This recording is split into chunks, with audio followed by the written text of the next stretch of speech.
شجاعت کا منظر شہیدوں کے خون شہادت کا منظر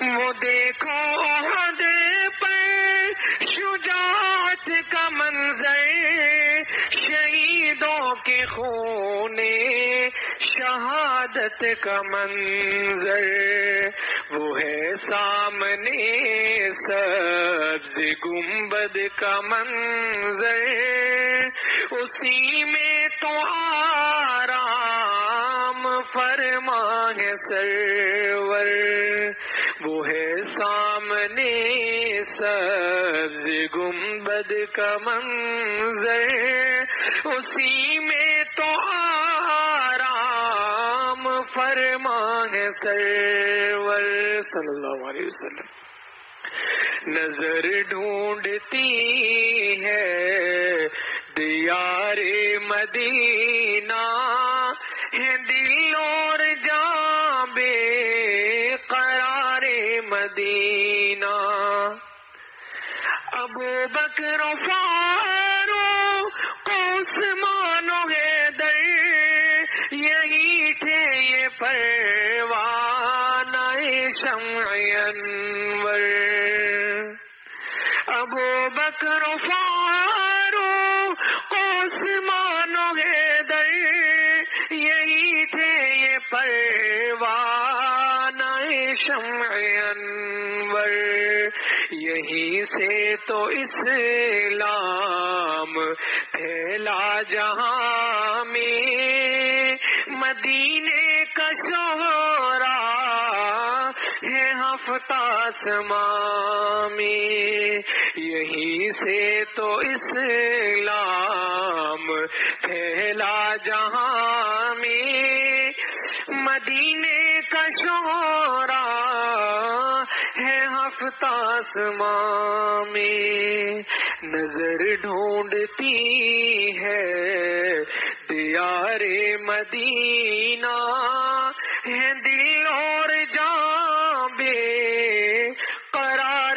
مدینہ نشان نبی ہے یہ مسجد قبا کی ہے قندیل طیبہ نبی کی ضیاء کی مدینے کے دیوار ادھر دیکھتے ہیں عجب حال و قلب و جگر دیکھتے ہیں مدینے کے دیوار ادھر دیکھتے ہیں عجب حال قلب و جگر دیکھتے ہیں حضرت والا رحمہ اللہ کا مقطع ہے یہ مسکن ہے شاہی مدینہ کا اختر فلک وہ سزن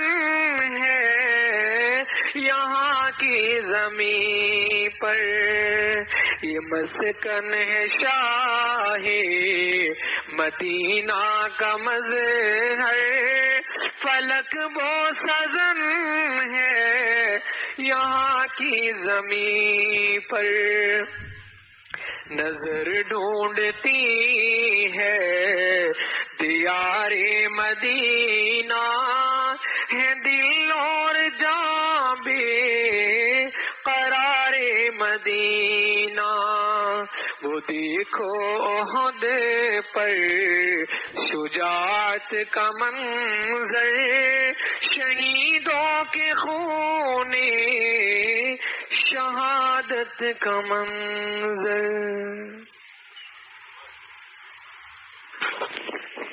وسلام على عباده الذين اصطفى اما بعد تاریخ تیرے نام کی تعظیم کرے گی تاریخ تیرے نام کی تعظیم کرے گی تاریخ کے اوراق میں تو زندہ رہے گا جو فیض طریقت تھا تیری ذات سے اختر بصورت مظہر وہ درخشندہ رہے گا میرے پیر و مرشد استاد العلماء ولی کامل شیخ طریقت مخدوم العلماء بقیت السلف حجت الخلف نمونہ اسلاف حلیم الامت ولی ابن ولی حضرت اقدس مولانا شاہ حکیم محمد مظہر صاحب دامت برکاتہم العالیہ کی اجازت سے سیرت النبی صلی اللہ علیہ وسلم کے بے مثال موضوع پر کچھ معروضات آپ حضرات کے گوش گزار کرنا چاہوں گا. آپ حضرات کی مکمل توجہ چاہوں گا. میرے دوستو، ہمارے پیارے آقا امام الانبیاء خاتم الانبیاء حضور سرور کائنات حضرت محمد عربی صلی اللہ علیہ وسلم جب اس دنیا میں تشریف نہیں لائے تھے، دنیا کی حالت کیا تھی؟ ایک ہندو شاعر جگن ناتھ آزاد نے اس کی منظر کشی کی ہے کہ وہی یونان کہلاتا تھا جو تہذیب کی دنیا، وہی روئے زمین پر آج تھا تخریب کی دنیا. یہ تحقیق و تجسس کا جہاں تھا آج ویرانہ، فلاطو کی خرد سقراط کی دانش تھی افسانہ. غرض دنیا میں چاروں سمت اندھیرا ہی اندھیرا تھا، نشان نور گم تھا اور ظلمت کا بسیرا تھا کہ دنیا کے افق پر دفتن سیلاب نور آیا. جہان کفر و باطل میں صداقت کا ظہور آیا، حقیقت کی خبر دینے بشیر آیا نذیر آیا. شہنشاہی نے جس کے پاؤں چومے وہ فقیر آیا. مبارک ہو زمانے کو کہ ختم المرسلین آیا، صحاب رحم بن کر رحمت للعالمین آیا. بلند آواز سے سبحان اللہ کہیے. ہمارے پیارے آقا امام الانبیاء حضرت محمد عربی صلی اللہ علیہ وسلم اس دنیا میں تشریف لاتے ہیں. پھر کیا ہوتا ہے؟ حضور آئے تو سر آفرینش پا گئی دنیا، اندھیروں سے نکل کر روشنی میں آ گئی دنیا. ستے چہروں کا زنگ اترا، بجھے چہروں پہ نور آیا. حضور آئے تو انسانوں کو جینے کا شعور آیا. خرد کی شمع فروزی جنوں کی چارہ فرمائی، زمانے کو اسی امی کے صدقے میں سمجھ آئی. خمیر اس در سے گر نسبت نہ رکھے لوہ پیشانی، تو کشکولے گدائی ہے چے درویشی چے سلطانی.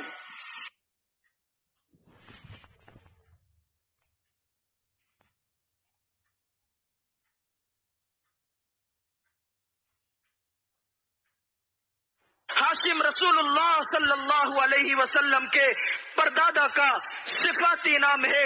ہاشم عربی میں اس شخص کو کہتے ہیں جو شوربے میں روٹی ڈال کر سرید کا کھانا بنا کر پورے علاقے کو کھلائے، یعنی علاقے کے سب سے بڑے مہمان نواز کو عربی میں ہاشم کہا جاتا ہے. کیونکہ محمد مصطفیٰ صلی اللہ علیہ وسلم مہمان نوازوں کے سردار تھے، اس لیے آپ علیہ الصلوۃ والسلام کے پردادا کو پہلے سے مہمان نواز بنا دیا. آپ علیہ الصلوۃ والسلام کے پردادا کا انتخاب ہوتا ہے. اس کے بعد عرش پر آپ علیہ الصلوۃ والسلام کے دادا کا انتخاب ہوا. دادا بنانے کے لیے اس شخص کو رب العالمین نے چنا جس کا نام عبد المطلب ہے. کیوں؟ اس لیے کہ عبد المطلب کعبے کا متولی تھا اور خدا کا رسول ساری کائنات کے متولی تھے. عبد المطلب کے 12 بیٹے تھے. کس بیٹے کو رسول اللہ صلی اللہ علیہ وسلم کا والد بنانے کے لیے چنا جائے، یہ فیصلہ بھی عرش پہ ہوا. عبد المطلب کے ایک بیٹے کا نام عبد العزہ ہے جس کو ابو لہب کہتے ہیں، ایک کا نام عبد مناف ہے جس کو ابو طالب کہتے ہیں، ایک کا نام عبد اللات ہے، ایک کا نام عبد البد ہے، ایک کا نام عبد الشمس ہے، ایک کا نام عبد الحارث ہے، ایک کا نام نوفل ہے، ایک کا نام حمزہ ہے، ایک کا نام عباس ہے، ایک کا نام عبداللہ ہے. عبد العزہ کا معنی بت کا بندہ، عبد مناف کا معنی بت کا بندہ، عبد اللات کا معنی بت کا بندہ، عبد الشمس کا معنی سورج کا بندہ، نوفل کا معنی سخت جگہ، حمزہ کا معنی لمبی جگہ، عباس کا معنی پتھریلی جگہ، عبداللہ کا معنی اللہ کا بندہ. اگر خدا اپنے پیغمبر کو عبد العزہ کے گھر میں بھیج دیتا، عبد مناف کے گھر میں بھیج دیتا، عبد الشمس کے گھر میں بھیج دیتا، آج دنیا یہ کہتی کہ یہ محمد مصطفیٰ صلی اللہ علیہ وسلم بتوں کو کیسے مٹا سکتے ہیں، یہ تو خود پہلے بت کے بندے کے گھر میں آئے، یہ تو خود پہلے سورج کے بندے کے گھر میں آئے، یہ تو خود پہلے کھیتی کے بندے کے گھر میں آئے۔ اس لیے رب العالمین نے اپنے پیغمبر کے والد کے لیے اس شخص کو چنا جس کا نام ہی تھا عبداللہ، یعنی اللہ کا بندہ، کیونکہ خدا دنیا کو بتانا چاہتا ہے کہ میرا جو سب سے بڑا بندہ ہے، میرا جو سب سے معزز بندہ ہے، وہ بت کے بندے کے گھر میں نہیں آ سکتا، وہ آئے گا تو میرے ہی بندے کے گھر میں آئے گا۔ میرے دوستو، اس طریقے سے ہمارے پیارے آقا امام الانبیاء خاتم الانبیاء حضرت محمد عربی صلی اللہ علیہ وسلم کے والد کا انتخاب ہوتا ہے۔ والد کے انتخاب کے بعد آپ علیہ الصلوۃ والسلام کی والدہ کا انتخاب بھی عرش پہ ہوا۔ والدہ کے لیے رب العالمین نے سب سے پہلے قبیلہ چنا۔ مدینہ منورہ سے چند میلوں کے فاصلے پر ایک بستی ہے جس کا نام ابوا ہے۔ اس ابوا بستی میں قبیلے اور بھی بڑے تھے، مگر کسی قبیلے کو رسول اللہ صلی اللہ علیہ وسلم کی والدہ کے لیے نہیں چنا۔ اس قبیلے کو چنا جس کا نام بنو زہرہ تھا۔ زہرہ تر و تازگی کو کہتے ہیں، چونکہ محمد مصطفیٰ صلی اللہ علیہ وسلم تازگی کا پیغام لا رہے تھے، اس لیے آپ علیہ الصلوۃ والسلام کی والدہ کا قبیلہ پہلے سے تر و تازہ بنا دیا۔ بلند آواز سے سبحان اللہ کہیں۔ ہمارے پیارے آقا حضرت محمد عربی صلی اللہ علیہ وسلم کی والدہ کے قبیلے کا انتخاب ہوتا ہے۔ قبیلے کے انتخاب کے بعد اس بنو زہرہ قبیلے میں لڑکیاں اور بھی بڑی تھی، مگر کسی لڑکی کو رسول اللہ صلی اللہ علیہ وسلم کی والدہ کے لیے نہیں چنا، بلکہ اس لڑکی کو چنا جس کا نام آمینہ تھا۔ کیوں؟ اس لیے کہ آمینہ کا معنی امانت والی۔ خدا دنیا کو بتانا چاہتا ہے کہ آدم سے لے کر آج تک جو امانت مشیت میں موجود ہے وہ اسی امانت والی کی گود میں آ سکتی ہے، وہ اسی آمینہ کی گود میں آ سکتی ہے، کسی اور کی گود میں نہیں آ سکتی۔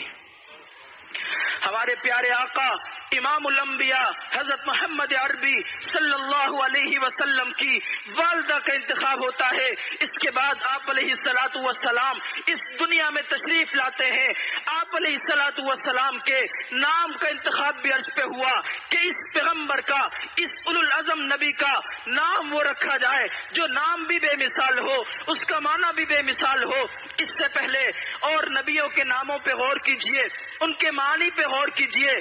آدم کا معنی گندم کے رنگ والا، نوح کا معنی نوحہ کرنے والا، زکریا کا معنی سبق والا، ادریس کا معنی درس والا، یعقوب کا معنی بعد میں آنے والا، ایوب کا معنی لوٹنے والا، داؤد کا معنی محبت والا، ابراہیم کا معنی بزرگی والا، موسیٰ کا معنی پانی سے نکلا ہوا، عیسیٰ کا معنی سیاحت کرنے والا۔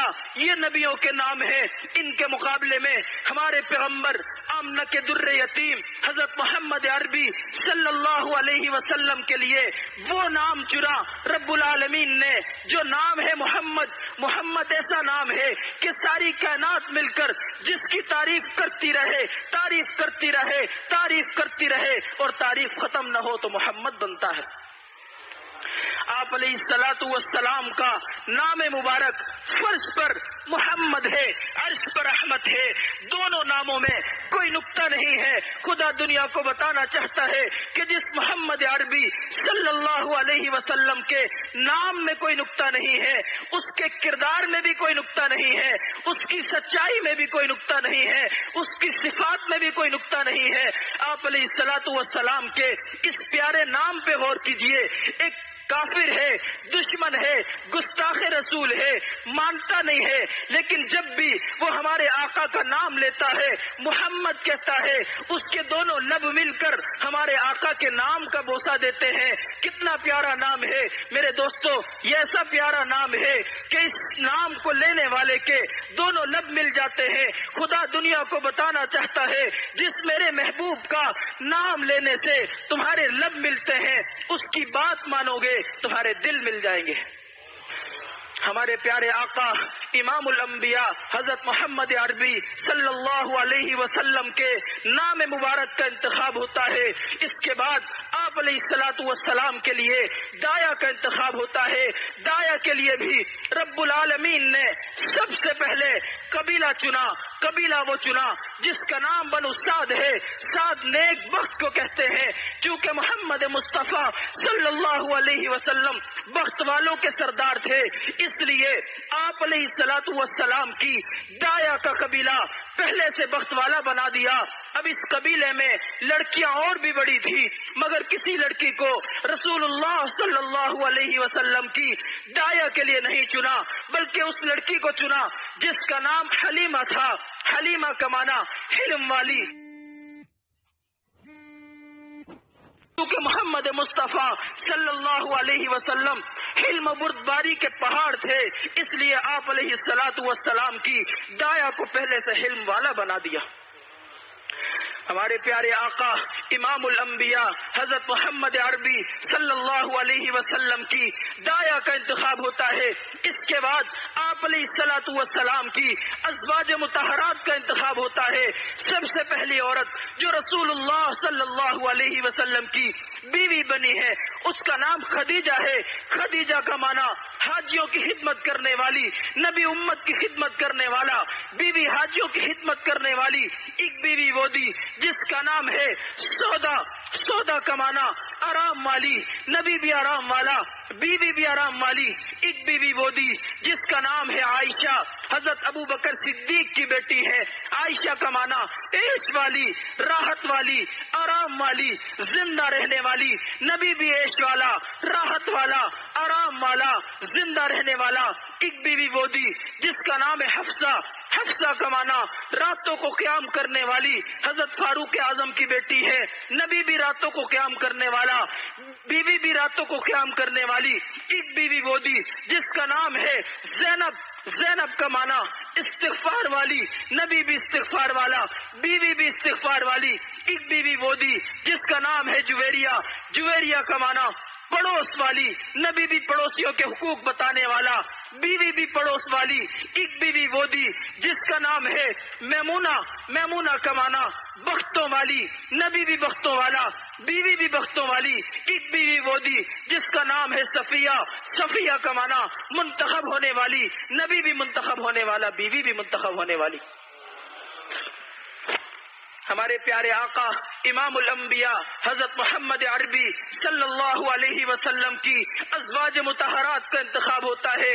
ازواج مطہرات کے انتخاب کے بعد آپ علیہ الصلوۃ والسلام کی اولاد کا انتخاب ہوتا ہے۔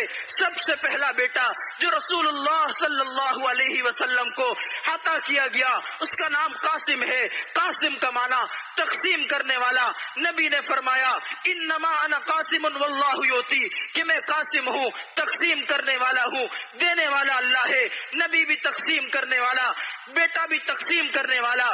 ایک بیٹا وہ دیا جس کا نام ہے طاہر طیب، طاہر کا معنی بھی پاک ہے، طیب کا معنی بھی پاک ہے، نبی بھی پاک، بیٹا بھی پاک ہے۔ ایک بیٹا وہ دیا جس کا نام ہے ابراہیم، ابراہیم کا معنی بزرگی والا، نبی بھی بزرگی والا، بیٹا بھی بزرگی والا۔ اس کے بعد نبی کریم صلی اللہ علیہ وسلم کی بیٹیوں کے ناموں کو دیکھیے۔ سب سے پہلی بیٹی کا نام زینب ہے، زینب کا معنی استغفار والی، نبی بھی استغفار والا، بیٹی بھی استغفار والی۔ ایک بیٹی وہ دی جس کا نام ہے رقیہ، رقیہ کا معنی خاوند کی خدمت کرنے والی، نبی امت کی خدمت کرنے والا، بیٹی خاوند کی خدمت کرنے والی۔ ایک بیٹی وہ دی جس کا نام ہے ام کلثوم، ام کلثوم کا معنی بچوں کی تربیت کرنے والی، نبی امت کی تربیت کرنے والا، بیٹی بچوں کی تربیت کرنے والی۔ ایک بیٹی وہ دی جس کا نام ہے فاطمہ، فاطمہ کا معنی دوزخ سے آزاد، نبی بھی دوزخ سے آزاد، بیٹی بھی دوزخ سے آزاد۔ میرے دوستو، ہمارے پیارے آقا حضرت محمد عربی صلی اللہ علیہ وسلم کی شان کو بیان کرتے ہوئے آپ کے عشق میں ڈوب کر ایک شاعر نے کہا، کتاب فطرت کے سرورق پہ جو نام احمد رقم نہ ہوتا تو نقش ہستی ابھر نہ سکتا، وجود لوح و قلم نہ ہوتا تیرے غلاموں میں بھی نمایاں، جو تیرا عکس کرم نہ ہوتا تو بارگاہ ازل سے تیرا خطاب خیر الامم نہ ہوتا، نہ روح حق سے نکاح اٹھتا، نہ ظلمتوں کا حجاب اٹھتا، فروغ بخشے نگاہ عرفاں، اگر چراغ حرم نہ ہوتا، یہ پھول نہ ہوتا تو کلیوں کا تبسم بھی نہ ہوتا، یہ گل نہ ہوتے بلبل کا ترنم بھی نہ ہوتا، نبض ہستی میں یہ غنچے بھی پریشاں ہوتے، رخت بردوش میں سب دست و گریباں ہوتے، خیمہ افلاق میں پھر سے تشدد ہوتا، بزم توحید کے نعروں میں تردد ہوتا، نہ دشت و جبل توحید کے حدیقہ ہوتے، نہ مزین تیرے ذکر سے بیاباں ہوتے، حصول وحی میں موسیٰ طور پہ پہنچے، پر کیا عجب جو وہی تیرے حضور پہ پہنچے۔ ہمارے پیارے آقا امام الانبیاء حضرت محمد عربی صلی اللہ علیہ وسلم کے روزہ اقدس کو خطاب کرتے ہوئے مولانا حسین احمد مدنی کہتے ہیں، دمکتا رہے تیرے روزے کا منظر، دمکتا رہے تیرے روزے کا منظر، سلامت رہے تیرے روزے کی جالی، ہمیں بھی عطا ہو وہ شوق ابو ذر، ہمیں بھی عطا ہو وہ جذبہ بلالی۔ میرے پیارے آقا حضرت محمد عربی صلی اللہ علیہ وسلم کے عشق میں ڈوب کر حضرت شیخ الہند رحمت اللہ علیہ جنت کو خطاب کر کے کہتے ہیں، اے جنت تجھ میں حور و قصور رہتے ہیں، میں نے مانا ضرور رہتے ہیں، پر میرے دل کا طواف کر جنت کے میرے دل میں حضور رہتے ہیں۔ میرے دوستو، میں اپنے پیارے مرشد کی موجودگی میں بس یہ کہہ کر اجازت چاہوں گا، ہمارے پیارے مرشد کو اللہ سبحانہ و تعالی برکتوں والی طویل زندگی عطا فرمائے، آپ کی صحت میں عمر میں برکت عطا فرمائے، آپ سے ہمیں خوب استفادہ کرنے کی توفیق عطا فرمائے۔ کچھ عرصہ قبل ہمارے پیارے شیخ جب بیمار تھے، اس وقت یہ کیفیت تھی، ہزاروں کا مجمع تھا جو حضرت کو ایک نظر دیکھنا چاہتا تھا، اشک بار آنسو آنکھوں سے کھڑے ہوئے تھے، مگر ایک نظر کے لیے ترس رہے تھے، تڑپ رہے تھے۔ اس وقت اجازت نہیں مل رہی تھی، ہمارا ضمیر ہمیں جھنجھوڑ رہا تھا کہ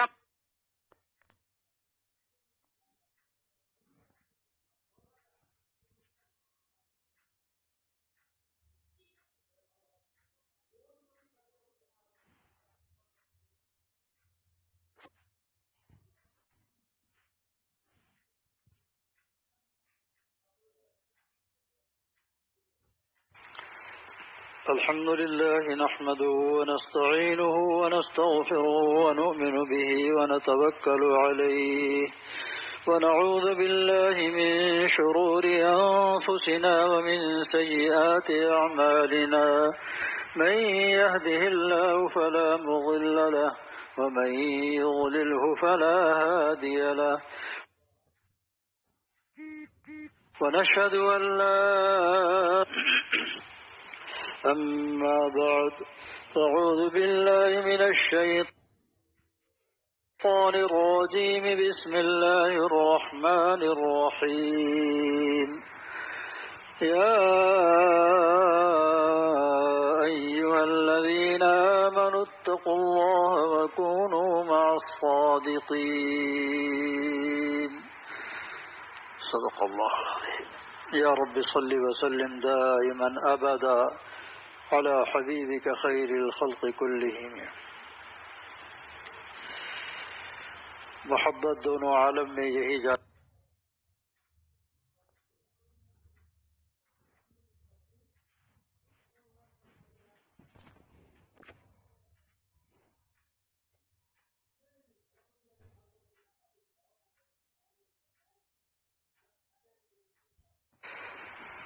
ابھی سرکار دو عالم صلی اللہ علیہ وسلم کی سیرت بیان ہو رہی تھی، لیکن افسوس ہے کہ کسی پر بھی وجد طاری نہیں ہوا۔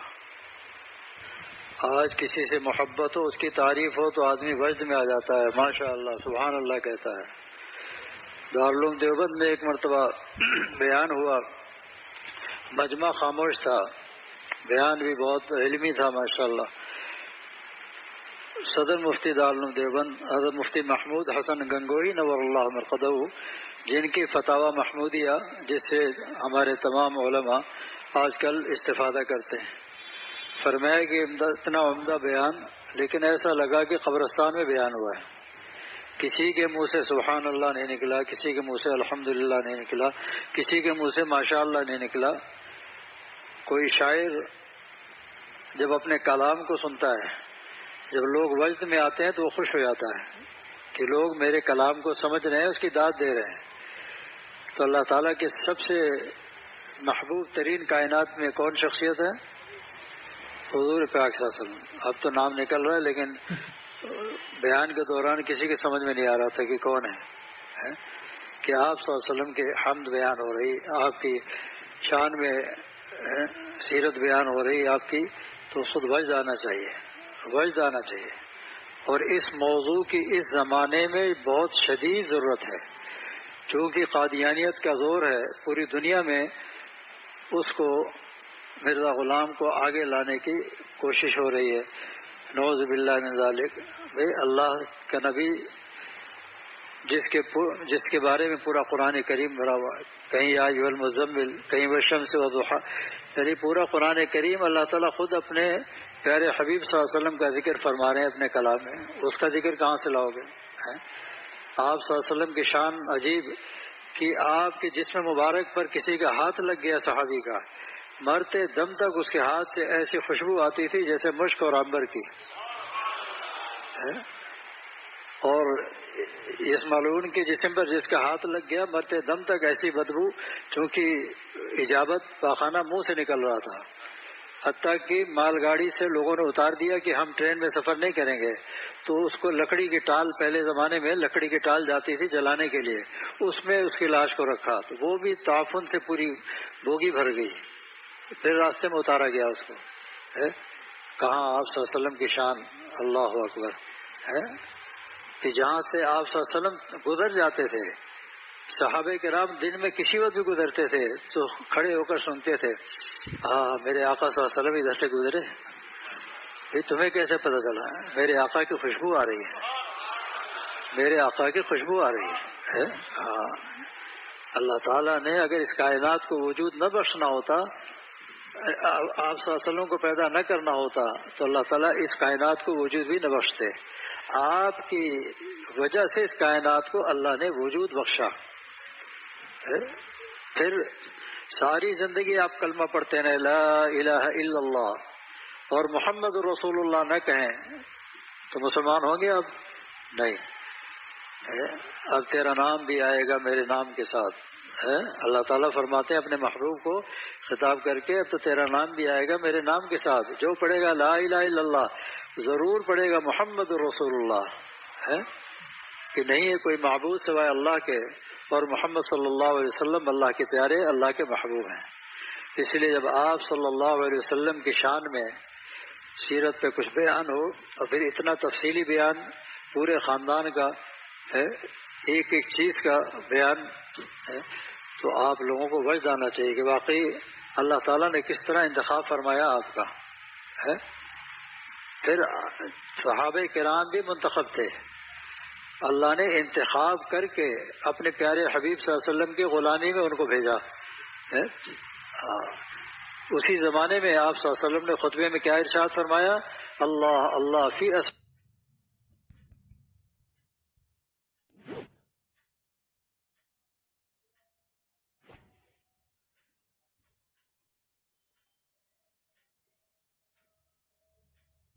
پیارے حبیب صلی اللہ علیہ وسلم کی غلامی میں ان کو بھیجا ہے۔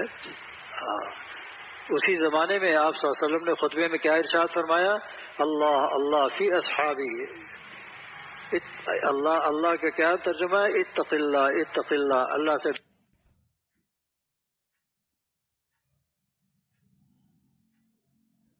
نظروں سے گرا ہوا ہے، تو بہت زور سے ہنسے، کہا کہ میں اس کی نظروں میں کوئی مرتبہ چاہتا ہوں کیا؟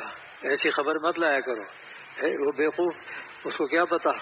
تو صحابہ تو شہزادے تھے، اللہ نے مہر لگا دی تھی، رضی اللہ عنہ ورضوا عنہ، اب اللہ ان سے راضی ہو گیا، وہ اللہ سے راضی ہو گئے۔ اب بتائیے، اس وقت ٹیوب لائٹ جل رہی ہے، روشنی ہو رہی ہے یا نہیں؟ پنکھے چل رہے ہیں، ہوا آ رہی ہے، یہ کہاں سے آ رہی ہے؟ پاور ہاؤس سے آ رہی ہے، اور پاور ہاؤس سے یہاں تک ہزاروں پول لگے ہوئے ہیں اور تاروں کا کنیکشن ملا ہوا ہے، جس سے بجلی منتقل ہو کر، اور درمیان میں پی ایم ٹی لگی ہوئی ہے تاکہ پاور وہاں کچھ بجلی جمع ہو کر پھر آگے آتی ہے۔ خلفائے اربع وہ پاور ہاؤس سے آگے بڑھتی جا رہی، پھر درمیان میں پاور ہاؤس لگے ہوئے۔ اگر کوئی کہتا ہے مجھے 2 یا 3 بجلی کے کھمبوں پر اعتراض ہے، اس کی تاریں کاٹ دو، بجلی آئے گی؟ اسی طریقے سے اگر ایک صحابی پر کسی کو اعتراض ہو گیا، ایمان ختم ہو گیا. جس طریقے سے اندھیرا یہاں ہوگا، اسی اس کے دل میں اندھیرا آ جائے گا، فوراً اندھیرا آ جائے گا.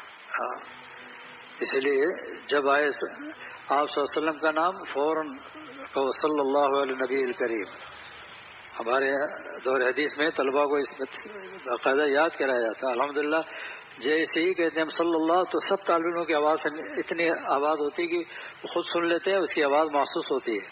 چونکہ صرف سیاستہ میں ہزاروں نے لاکھوں مرتبہ آپ صلی اللہ علیہ وسلم کا نام مبارک آتا ہے، تو لاکھوں درود شریف آپ کے نامہ اعمال میں جمع ہو رہے ہیں. تو اس لیے ان چیزوں میں ہمیشہ ہوشیار رہا کرو. صحابہ کرام کا رضی اللہ عنہ ورضوان، اللہ ان سے راضی ہو گیا، وہ اللہ سے راضی ہو گئے. جب اللہ ان سے راضی ہو گیا، وہ اللہ سے راضی ہو گئے. تو اگر چوڑے کچھ پیدا ہو کر اعتراض کرتے ہیں کہ میری نظروں سے آج کل گرے ہوئے ہیں، بھائی تو چوڑا کا چوڑا ہے، بھنگی کا بھنگی ہے، تیری نظروں سے کیا فرق پڑتا ہے؟ دیکھنے والی آنکھوں نے دیکھ لیا. ادنا صحابی جس کو 100 تک گنتی بھی نہیں آتی تھی، ترازو کے ایک پلڑے میں رکھ دیا جائے اور پوری کائنات کے ائمہ اربع، تمام تابعین، تبع تابعین، قیامت تک کے آنے والے اہل اللہ ترازو کے ایک پلڑے میں رکھ دیے جائیں تو وہ جھک جائے گا، کیونکہ نگاہ نبوت پڑی اس پر. نگاہ نبوت پڑی ہے. نگاہ نبوت ہے کیا چیز؟ اب یہاں بلب جل رہا ہے، ایک وہ گھڑی کے اندر 0 کا چل رہا ہے، کہیں 2 نمبر کا، کہیں 5 نمبر کا، کہیں اربوں خربوں پاور کا بلب جلے تو سورج کی روشنی بھی نظر نہیں آئے گی. تو آپ صلی اللہ علیہ وسلم کی نگاہ مبارک آپ پر چونکہ اللہ کی نگاہ پڑی تھی. جب آپ صلی اللہ علیہ وسلم معراج پہ تشریف لے گئے تو اللہ تعالیٰ نے ہم کلامی کا شرف عطا فرمایا اور اللہ رب العزت کی نگاہ مبارک آپ پر پڑی. تو آپ کی شان کا کیا کہنا ہے؟ یعنی کافر، مشرک، باغی، بدماش جیسی آپ صلی اللہ علیہ وسلم دور سے تشریف لاتے ہوئے چہرہ دیکھتے ہی کہتے ھذا الوجہ لیس بکذاب، ایسا چہرہ کسی جھوٹے نبی کا نہیں ہو سکتا. اسی وقت کلمہ پڑھ لیتا تھا وہ کہ ھذا الوجہ لیس بکذاب، ایسا پیارا چہرہ کسی جھوٹے نبی کا نہیں ہو سکتا ہے. تو اللہ کے پیارے حبیب صلی اللہ علیہ وسلم کی شان میں جب کچھ بیان ہو تو وجد آنا چاہیے، وجد آنا چاہیے. حضرت والد صاحب نور اللہ مقدو اشعار سنائے جا رہے تھے، لوگ بیٹھے ہوئے تھے. سم بکمن فہم لا یرجعون، فرمایا کہ کسی کو وجد نہیں آیا.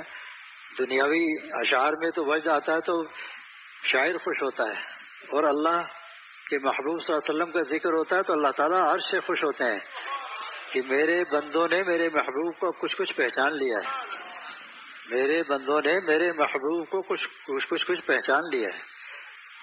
تو اللہ تعالیٰ خوش ہو جاتے ہیں کہ یہ میرے بندے ہم الجلساء، یہ ایسے لوگ ہیں. اس میں اگر کوئی شقی بھی ہوگا تو اللہ تعالیٰ اس کو سعادت میں، اس کو بدبخت کو سعادت والوں میں شامل فرما دیں گے. تو اس لیے ایسے وقت میں تھوڑا سا اظہار محبت کیا کرو.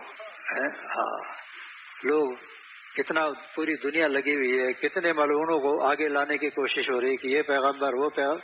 بھائی آپ صلی اللہ علیہ وسلم سونا سونے ہوتا ہے اور لوہا لوہا ہوتا ہے. لوہے کی کیا قیمت ہے اور سونے کی کیا حقیقت ہے؟ سونے کی کیا حقیقت ہے؟ اور صحابہ کرام کے قلوب میں تو واقعی سونے کی کوئی حقیقت تھی ہی نہیں. جب قیصر و کسریٰ کی فتوحات، 60 گز لمبا سونے کا تاج، وہ تخت شاہی، اس زمانے کے اربوں خربوں ڈالر کے ڈائمنڈ اس پہ لگے ہوئے، وہ اٹھا کر لائے گئے. کسی صحابی نے ہاتھ بھی نہیں لگا کے دیکھا، ارے مٹی ہے، مٹی ہو جائے گا ایک دن.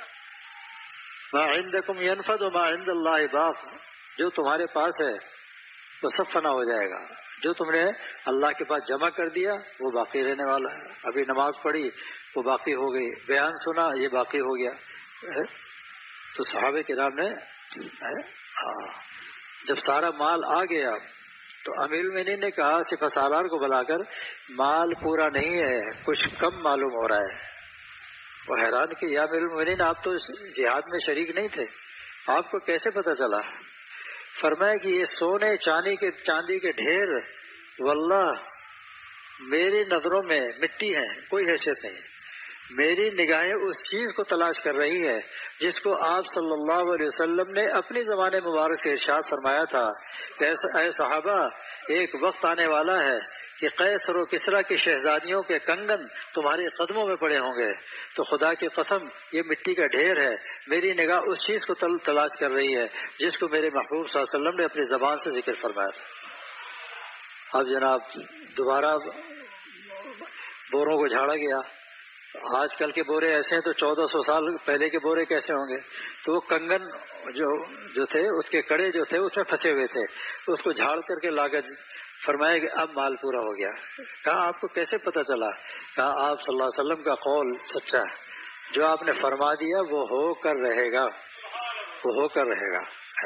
دیکھو حضرت ابو ذر غفاری رضی اللہ تعالیٰ عنہ گمنام زندگی گزاری، لیکن آپ صلی اللہ علیہ وسلم نے کیا فرمایا؟ غفار غفر اللہ پورے قبیلے بنی غفار کی مغفرت فرما دے.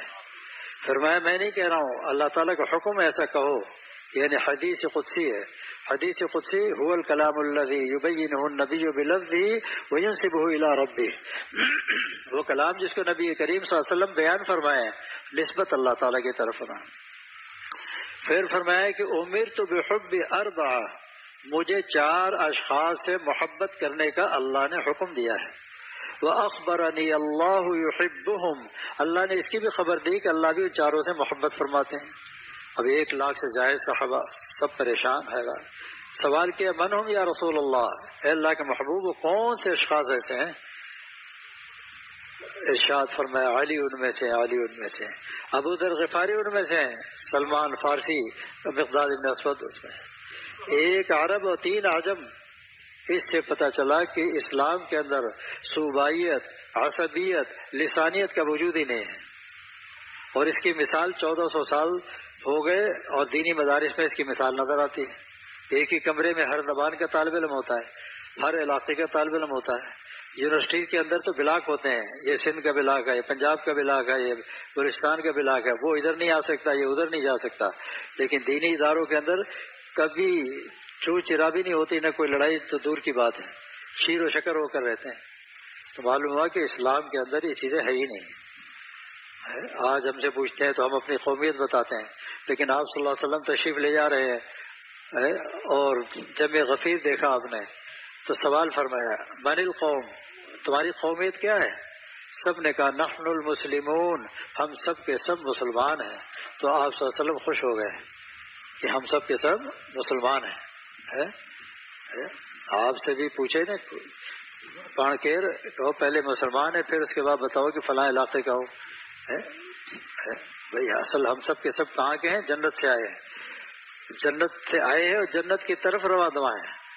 آپ حضرات بیٹھ کر بیان سن رہے ہیں، سانس لے رہے ہیں، یہ آپ کی زندگی سے کم ہو رہا ہے اور آپ ہر قدم پر، ہر سانس کے بعد آخرت کی طرف بڑھ رہے ہیں. ان الدنیا مدبرۃ والآخرۃ مقبلۃ، دنیا پیٹ پھیر کر بھاگ رہی ہے اور ہم تیزی کے ساتھ آخرت کی طرف رواں دواں ہیں. ایک دن آئے گا جو سانس لے کر آئے اللہ کے پاس سے پورے ہوں گے اور پھر اس کے بعد جناب قبر میں چلے جائیں گے اور پھر ایک دن اٹھیں گے انشاءاللہ حساب و کتاب کے بعد جنت میں پہنچ جائیں گے. لیکن جب ہم چلتے ہیں تو دائیں بائیں دیکھتے ہوئے چلتے ہیں، حالانکہ ہر قدم ہمارا قبرستان کی طرف جا رہا ہے، قبرستان کی طرف. اگر اس کا استحضار رہے تو دل ادھر ادھر نہیں لگے گا. قدم سوئے مرقد نظر سوئے دنیا، قدم سوئے مرقد نظر سوئے دنیا، کہاں جا رہا ہے کدھر دیکھتا ہے. قدم تو قبرستان کی طرف جا رہے ہیں. موت برحق ہے یا نہیں؟ اس لیے ہر وقت کفا بالموت واعظا، آپ صلی اللہ علیہ وسلم فرماتے ہیں کہ نصیحت کے لیے موت کا خیال بھی کافی ہے. ایک دن مجھے جانا ہے اس دنیا سے، اللہ کی بارگاہ میں پیش ہونا ہے، اللہ کے سامنے حساب کتاب دینا ہے. اگر یہ استحضار ہو جائے تو انشاءاللہ پھر گناہ نہیں کرے گا آدمی، پھر گناہ نہیں کرے گا. اور وہ فکر رہے گی کہ اللہ تعالیٰ مجھے دیکھ رہے ہیں، اللہ تعالیٰ مجھے دیکھ رہے ہیں. آج ہم گناہ کرتے ہیں، کہتے ہیں بھائی دروازہ بند کرنا ذرا، کوئی نہیں دیکھ رہا ہے. حضرت والد صاحب نور اللہ مقدو کا جو شعر ہے اس پر، جو کرتا ہے تو چھپ کے اہل جہاں سے، جو کرتا ہے تو چھپ کے اہل جہاں سے، کوئی دیکھتا ہے تجھے آسمان سے۔ آسمان والا تو دیکھ رہا ہے، آسمان والا دیکھ رہا ہے۔ ہم اگر بد نظری کر رہے ہیں آسمان والا دیکھ رہا ہے، ہم کان سے گانا سن رہے ہیں آسمان والا دیکھ رہا ہے، آنکھوں کو غلط جگہ استعمال کر رہے ہیں آسمان والا دیکھ رہا ہے، زبان سے غیبت کر رہے ہیں آسمان والا دیکھ رہا ہے۔ اس لیے ہر وقت اللہ تعالیٰ ہمارے شہرک سے قریب ہے، شہرک سے قریب ہے اللہ تعالیٰ۔ اس لیے ہمیشہ ان چیزوں کا استحضار ہونا چاہیے، ان چیزوں کا استحضار ہونا چاہیے۔ تو آپ صلی اللہ علیہ وسلم کی سیرت آئندہ بیان ہوگی تو آپ لوگ کچھ اپنی محبت کا اظہار کریں گے۔ اللہ تعالیٰ عقل سلیم عطا فرمائے۔ اللہ کا کلام کہیں پڑھا جائے اور بہترین آواز سے بس فوراً اس کو سبحان اللہ ماشاء اللہ، عربوں میں اس کا خاص رواج ہے، اللہ حییک اللہ حییک اللہ یبارک فیک، وہ مستقل ایسے کلمات کہتے ہیں جو اس سے اس کو اور مزید وجد آتا ہے۔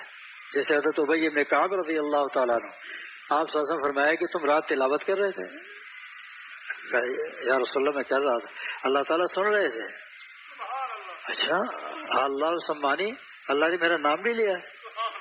فرمایا اللہ سما کا اللہ نے تمہارا نام بھی لیا۔ بس رونے لگے، وجد آ گیا کہ اگر مجھے پتا ہوتا اللہ تعالیٰ سن رہے ہیں تو میں بہت بنا کے سنوار کے پڑھتا ہوں۔ اب دیکھیے کہ قرآن کریم مشرکین مکہ جو کہ اسلام کے سخت دشمن تھے، جب آپ صلی اللہ علیہ وسلم فجر کی نماز پڑھاتے تھے، ایک طرف ابو جہل اور ایک طرف ابو لہب، وہ کان لگا کے سنتے تھے، مست ہوتے تھے کہ اوہو کیا کلام ہے، وہ پڑھنے کا انداز کیا ہے۔ اس لیے کہ جس پر کلام نازل ہوا ہے، جس انداز سے وہ پڑھ سکتا ہے دوسرا پڑھ ہی نہیں سکتا۔ جس پر کلام نازل ہوا ہے، ایک ایک آیت پر وحی کا جب نزول ہوتا تھا تو وہ اونٹنی قصوہ وہ بیٹھتے بیٹھتے زمین پہ بیٹھ جاتی تھی، اتنا اس کا وزن ہوتا تھا، وحی کا ثقل اتنا خشک فرماتے تھے، پسینہ آ جاتا تھا۔ تو آپ صلی اللہ علیہ وسلم کی تلاوت کا کیا عالم ہوا ہے کہ مشرکین مکہ غور سے سنتے تھے، لیکن جب سلام پھیرتے تھے تو اس سے پہلے پہلے بھاگ جاتے تھے۔ پھر حضرت داؤد علیہ السلام، لحن داؤدی، کہ جب آپ تلاوت فرماتے تھے تو فضا کے اندر پرندے معلق ہو جاتے تھے، فضا میں پرندے معلق ہو جاتے تھے، یہاں تک کہ سورج کی روشنی زمین کی تک نہیں پہنچتی تھی، اتنے پرندے ایک دوسرے سے مل کے معلق ہو جاتے تھے۔ ایک وقت آنے والا انشاءاللہ کہ ہم صاحب کلام سے خود تلاوت سنیں گے، اللہ رب العزت اپنے کلام کی تلاوت خود فرمائیں گے۔ آج ہم تلاوت جو کرتے ہیں اعوذ باللہ من الشیطان الرجیم، اللہ تعالیٰ اعوذ باللہ بسم اللہ نہیں پڑھیں گے، اللہ تعالیٰ شروع فرمائیں گے انا الرحمن الرحیم سے، کہ میں ہی رحمان بھی ہوں، میں ہی رحیم بھی ہوں۔ اللہ اکبر، کیا کیا کیفیت ہوگی جنتیوں کی انشاءاللہ۔ اللہ وہ جن بھی ہم سب کو اپنے فضل و کرم سے دیکھا ہے، اگرچہ اعمال اس قابل نہیں ہیں، لیکن اللہ تعالیٰ ہم سب کے مقدر میں ہم سب کو مقام صدیقیت کے خط انتہا تک پہنچا کر اس قابل بنا دے کہ ہم 100% آپ صلی اللہ علیہ وسلم کے نقش قدم پر چلنے والے بن جائیں۔ نقش قدم نبی کے ہیں جنت کے راستے، نقش قدم نبی کے ہیں جنت کے راستے، اللہ سے ملاتے ہیں سنت کے راستے۔ تو انشاءاللہ جنت میں ضرور بھی ضرور انشاءاللہ اللہ سے اللہ کے کلام کی تلاوت خود سنیں گے۔ اس وقت کیا کیفیت ہوگی ہے، حوریں بھی پریشان ہو جائیں گی کہ یہ اللہ اتنا نور تمہارے چہرے پہ، بھائی اللہ تعالیٰ کے دیدار کر کے آ رہے ہیں، اللہ تعالیٰ کا کلام سن کے آ رہے ہیں۔ بتائیے، تو جب کوئی اچھا قاری تلاوت کرے اس وقت بھی وجد کی کیفیت آ رہی ہے، یہ نہیں کہ گم سم بیٹھے ہوئے ہیں جناب، کسی کے بیٹے کی تعریف ہو رہی ہو اور لوگ جناب خاموش بیٹھے ہوں، تو وہ بادشاہ اگر ہے تو وہ کہے گا ان سب کو رسی میں باندھ کے اندر پہنچاؤ بھائی مہمان خانے میں، اس قابل نہیں کہ یہاں بیٹھے ہیں۔ اللہ رب العزت کی سب سے محبوب ترین شخصیت سرکار دو عالم صلی اللہ علیہ وسلم کی شان بیان ہو رہی ہے۔ اس وقت تو وقت کی ایک عجیب کیفیت ہے۔ ایک جگہ دیکھا کہ بڑے بڑے اکابر الحمدللہ بہت اکابر کی زیارت کا اللہ نے شرف عطا فرمایا. جیسے آپ صلی اللہ علیہ وسلم کی سیرت میں وہ بس اس پہ ایسی کیفیت، کوئی یہاں سے چیخ مار کے اچھلا وہاں جا کے گر رہا ہے 15 فٹ، وہ ادھر سے اچھل کے ادھر، ایک عجیب سما بن گیا. یا اللہ یہ کیا عالم ہے. پتہ چلا وہ برداشت نہیں ہو رہا ان سے، برداشت نہیں ہو رہا ہے. حضرت یوسف علیہ السلام کا حسن تو مشہور تھا، لیکن ان کے حسن پر کیا ہوا، انگلیاں کٹ گئی. لیکن ہمارے پیارے حبیب صلی اللہ علیہ وسلم پر گردنیں کٹتی تھیں، گردنیں کٹتی. 70 صحابہ ایک ہی میدان میں احد کے دامن میں آرام فرما رہے ہیں لیٹے ہوئے ہیں. تو آپ صلی اللہ علیہ وسلم کی شان ہی عجیب ہے. اللہ رب العزت ہم سب کو معرفت نصیب فرما دیں، پہچان نصیب فرما دیں. اسی لیے کہتے ہیں کہ مشائخ کے پاس جب خانقاہوں میں آنا جانا شروع کرو گے تو شیخ کا کام کیا ہے، اراۃ الطریق، راستہ دکھانا. چلنا تو خود پڑے گا. یہ تو گمراہ لوگوں کا ہے کہ نماز بھی ہماری طرف سے شیخ صاحب پڑھیں گے، سب کچھ شیخ صاحب کا، کھانا ہم کھائیں گے، نماز بھی وہ پڑھیں گے، مزے ہم اڑائیں گے، روزہ وہ رکھیں گے، اعمال خود کرنے کو کر رہیں گے. تو شیخ کا کام ہے اراۃ الطریق، راستہ دکھانا. لیکن اس پر کبھی کبھی ایسی کیفیت طاری ہوتی ہے کہ ایصال الی المحبوب بھی کر دیتے ہیں، کہ اللہ تعالیٰ سے ملاقات بھی کرا دیتے ہیں. اس وقت پھر پورے مجمع پہ جو رو کے جو کیفیت ہوتی ہے وہ خود انہیں محسوس ہوتا ہے. اب کہیں پہنچے نہ ان کو مجھ سے غم، اے میرے اشک ندامت اب تو تھم، آواز آ جاتی ہے. یہ کیفیت والوں کی صحبت میں جانے سے ملتی ہے. آج ہم کتنی احادیث صبح سے شام تک پڑھتے دورے کے طلبہ. قال رسول اللہ صلی اللہ علیہ وسلم. حضرت ابو ہریرہ رضی اللہ تعالیٰ عنہ دیکھیے کہ جس وقت آپ کے انتقال کے وقت قریب آیا تو امیر مدینہ مروان ابن حکم مزاج پرسی کے لیے آیا تو دیکھا کہ حضرت ابو ہریرہ رضی اللہ تعالیٰ عنہ ظاہر و قطار ہوئے. بڑا تعجب ہوا. کہا آپ صحابی رسول ہو کر موت سے ڈرتے ہیں؟ آپ صحابی رسول ہو کر موت سے ڈرتے ہیں؟ کہا نہیں، مجھے موت کا کوئی خوف نہیں ہے.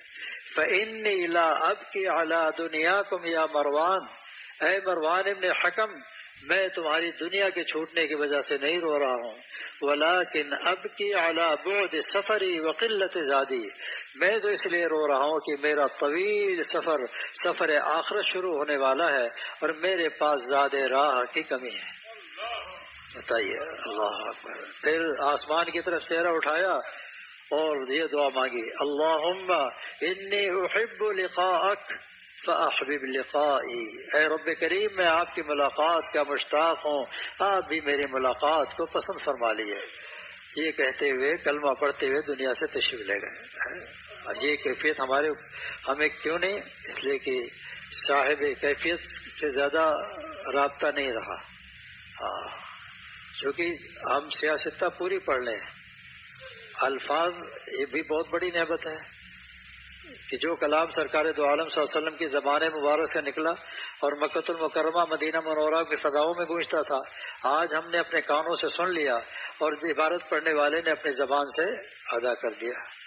لیکن اس میں بھی بعض مرتبہ عبارت اتنی تیز چلتی ہے تو استاد بھی تھکا ہوا ہوتا ہے. وہ تھوڑا سا آنکھ بند کی، دیکھا وہی صفحہ چل رہا ہے، کہتا ہے مرہ یہ تو کتنی دفعہ گزر گیا، بیوقوف کے کیا. پھر دیکھتا ہے پھر وہی صفحہ، کہتا مرہ مرارا کتنی دفعہ گزر گیا. جب تیز پڑھو بھائی، کیا کر رہے ہو تم، اور تیز پڑھو. کیونکہ حدیث کی حقیقت بعد میں جب آپ فارغ ہونے کے بعد آپ سمجھتے ہیں ہم فارغ ہو گئے، فارغ نہیں ہوئے.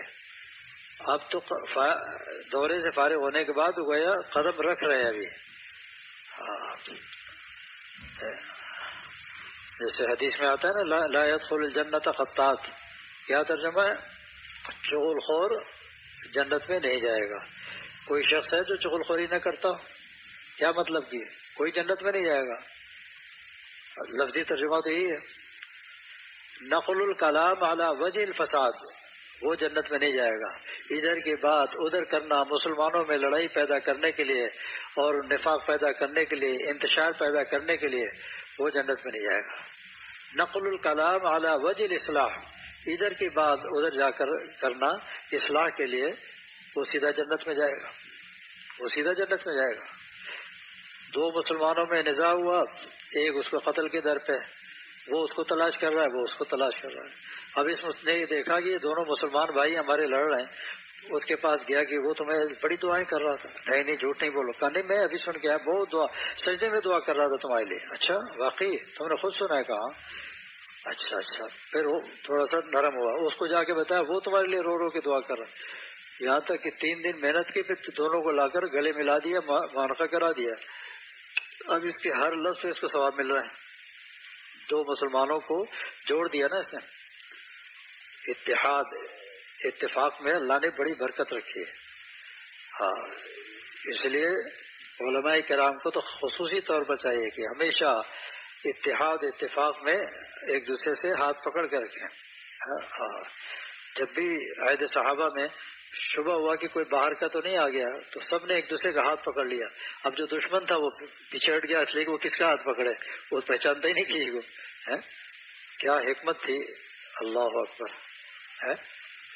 جب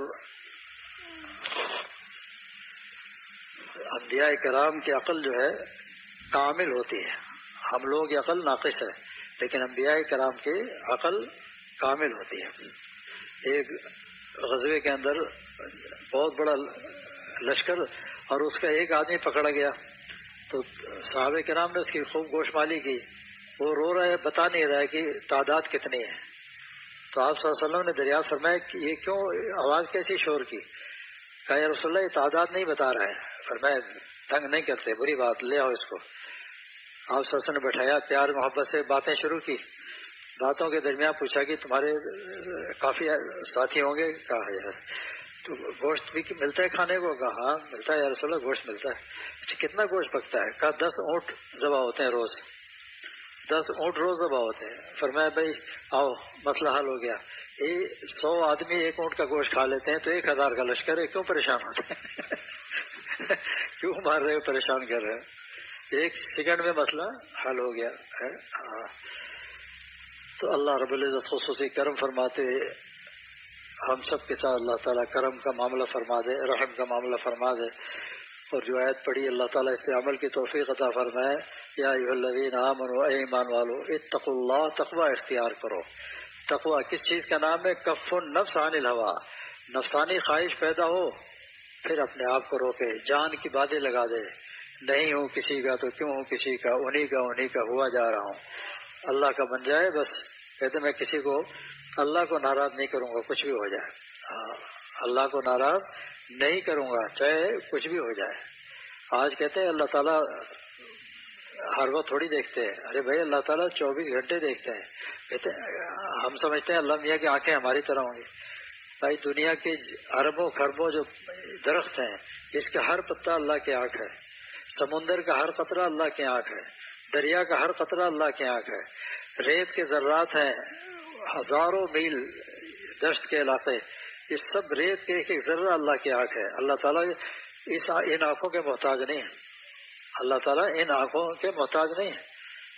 تو اللہ تعالیٰ ہر وقت دیکھ رہے ہیں. تو فرمایا اتقوا اللہ، تقوی اختیار کرو. لیکن تقوی ٹوٹتا بھی رہے گا. امر سے بیان فرمایا، امر بنتا ہے مضارع سے، اور مضارع کے اندر تجدد استمراری 2 حال کا پایا جانا ضروری ہے، حال و استقبال. کیا مطلب؟ کبھی توبہ ٹوٹے گی پھر توبہ کر کے، کوئی تقوی ٹوٹے گا پھر توبہ کر کے اللہ کو منا لو. بس 3 قطرے آنسو کے بہے 3 جمع کے لیے آتا ہے. 2 رکعت پڑھی، گڑ گڑا کر اللہ سے معافی مانگی. جو گرے ادھر زمین پر میرے اشک کے ستارے، جو گرے ادھر زمین پر میرے اشک کے ستارے، تو چمک اٹھا فلک پر میری بندگی کا تارا. ادھر چند قطرے ٹپکے، فرشتے آسمان سے دیکھ رہے کہ اللہ یہ زمین پہ ستارے کیسے نکل آئے. معلوم ہوا کہ اللہ کی محبت میں کوئی رو رہا ہے. اللہ کی محبت میں کوئی رو رہا ہے. اللہ تعالیٰ ہم سب کو رونے کی توفیق عطا فرمائے. اسی لیے آپ صلی اللہ علیہ وسلم نے جو فرمایا ابکوا فإن لم تبکوا فتباکوا، رونا نہ ہے تو رونے والوں جیسی شکل بنا لو. رونے والوں جیسی شکل بنا لو. جس بادشاہ کے شاہی محل میں کوئی باہر کی چیز امپورٹڈ ہوتی ہے تو اس کی بہت قدر ہوتی ہے. تو اللہ تعالیٰ کے یہاں عظمت ہے، کبریائی ہے، جلال ہے. اللہ تعالیٰ یہ رونا ہم سے سننا چاہتے ہیں. اللہ تعالیٰ یہ ہم سے سننا چاہتے ہیں. لیکن آج ہم ہے کہ اس کے لیے تیاری نہیں ہوتے کہ اپنے رب کو منانے کے لیے چند قطرے آنسو تو نکال لیں، وہی دنیاوی چکر میں پھنس جائیں، پھر جناب اتنی تواضع، پھر رو رو کے برا حال ہو جاتا ہے۔ لیکن اللہ کے سامنے رو کے دیکھو، حضرت شیخ الحدیث مولانا زکریا صاحب نور اللہ مقدو فرمائے تھے، اللہ سے اڑ کے مانگو، اللہ سے اڑ کے مانگو، فوراً دعا قبول ہوگی، اس یقین کامل کے ساتھ کہ اللہ کے علاوہ کوئی در نہیں ہے، جو لینا ہے اللہ سے لیں گے۔ پھر فرمایا کہ چھوٹا بچہ ہے، باپ کا دامن پکڑتا ہے، ابا ٹافی دے، باپ نہیں دیتا، توجہ نہیں کرتا، پھر کہتا ٹافی دے، آخر میں دونوں دامن پکڑ کے اچھلتا ہے، ابا ٹافی دے، ابا ٹافی دے، ابا، باپ فوراً پیسے نکال کے دیتا ہے، ایک پورا تھیلا لا کے اس کو دے دو تاکہ میرے کام میں وخل ہو رہا ہے۔ جب اڑ کے مانگو گے اور یقین کے ساتھ کہ اللہ ہی سے لینا ہے، آج ہم کیا یوں دعا مانگتے ہیں پھر یوں کرتے ہیں، بتائیے، یعنی اللہ جو کچھ آپ نے دیا ہم نے پیچھے پھینک دیا، ہمیں ضرورت نہیں ہے۔ ہاں، حالانکہ دعا کا مصنون طریقہ کیا ہے؟ وَيَبْسُطُ يَدَيْهِ خِضَاءَ صَدْرِهِ، دونوں ہاتھوں کو پھیلاؤ سینے کے سامنے، جس کو مفتی محمود حسن گنگوئی نور اللہ مقدو فرماتے تھے بٹن نمبر 2، نحو السماء، ہتھیلی کا رخ آسمان کی طرف ہو، لِأَنَّ السَّمَاءَ قِبْلَةُ الدُّعَاء، اس لیے کہ آسمان دعا کا قبلہ ہے، ہمارا بیت اللہ تو خانہ کعبہ ہے اور دعا کا قبلہ بیت اللہ ہے۔ وَبَيْنَهُمَا فُرْجَةٌ قَلِيلَةٌ، دونوں ہاتھوں کے درمیان تھوڑا سا فاصلہ ہونا چاہیے، چونکہ آپ کو کوئی ایک سیب دیتا ہے تو آپ لے لیتے ہیں، دو سیب دے گا دوسرے ہاتھ میں، اگر اس نے اتنا سارا سیب اٹھا کے دیا تو آپ یوں کر کے کوشش کرنے زیادہ سے زیادہ سمیٹ لیں، پھر اس کو چہرے پہ جو ملا جاتا ہے یہ ادا دکھائی جاتی ہے۔ آپ صلی اللہ علیہ وسلم نے یہ ادا سکھائی ہے کہ اللہ کو ادا دکھانا ہے کہ یا رب کریم جو مانگا آپ نے عطا فرمایا، ہم نے علی اللہ سے بلائن، ہم نے اپنے سر و آنکھوں پہ رکھ لیا، ایک دن آئے گا کہ اللہ تعالیٰ قبول فرما لیں گے۔ یہ بندہ مجھے ہمیشہ اپنی ادا دکھاتا ہے لیکن سنت کے مطابق دعا مانگنے کا طریقہ نہیں آتا، تو اللہ تعالیٰ سنت کے مطابق ہم سب کو دعا مانگنے کی توفیق عطا فرمائے انشاءاللہ۔ ہاں، تو اجازت حدیث کا انشاءاللہ آئندہ جمعرات کو انشاءاللہ معاملہ ہوگا عمل انشاءاللہ۔ ایک ساتھی کے بھانجے کو کینسر کی بیماری ہے، اللہ تعالیٰ اس کے شفائے کامل عاجلہ مستمر آتا ہے، اللہ کرم کا معاملہ فرمائے، دعا کیجیے۔ اللهم صل على سيدنا مولانا محمد وعلى آله وصحبه أجمعين. اللهم أرنا الحق حقا وارزقنا اتباعه وأرنا الباطل باطلا وارزقنا اجتنابه. اللهم إنا نسألك الهدى والتقى والعفاف والغنى. اللهم ألهمنا رشدنا وأعذنا من شرور أنفسنا. اللهم ألهمنا رشدنا وأعذنا من شرور أنفسنا.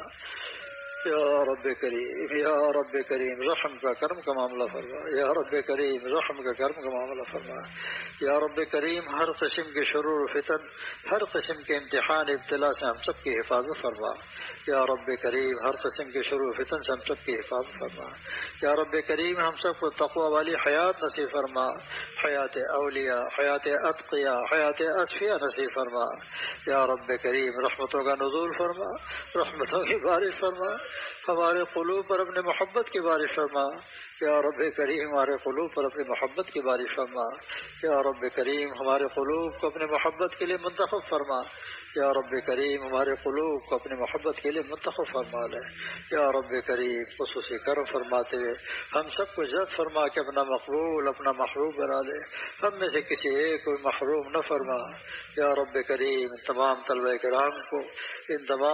کرام کو علم نافع عطا فرما، یا رب کریم علم نافع عطا فرما، و علم عمل میں جو فاصلے ہیں اس کو ختم فرما، یا رب کریم علم عمل میں جو فاصلے ہیں اس کو ختم فرما دے، یا رب کریم سب کو صاحب نسبت بنا، یا رب کریم سب کو مقام صدیقیت کے خط انتہا تک پہنچا دے، یا ارحم الراحمین تو کریم ہے، یا رب کریم یہ ہمارے چھوٹے چھوٹے ہاتھ آپ کی بارگاہ میں اٹھے ہوئے ہیں، اے رب کریم ماں کے پیٹ میں ان ہاتھوں کو آپ نے پیدا فرمایا، آپ کا دیا ہوا پیالہ آپ کی بارگاہ میں اٹھایا ہوا ہے، آپ ہی کرم کا معاملہ فرما دیے، رحم کا معاملہ فرما دیے، قبل اس کے کہ ہم ہاتھ اوپر منہ پر پھیرے، اے رب کریم ہماری ساری دعائیں قبول فرما رہے ہیں، ہم سب کی تمام جائز حاجات کو پورا فرما، اے رب کریم میں سے کسی کو محروم نہ فرما، اللهم لا تردنا خاسرين، اللهم لا تردنا خائبين. يا رجاء المؤمنين لا تقطع رجانا، يا غياث المستغيثين غثنا، يا محب التوابين تب علينا، يا معين المؤمنين أعنا. یا رب کریم خصوصی رحم کا کرم کا معاملہ پورے عالم اسلام کی حفاظت فرما.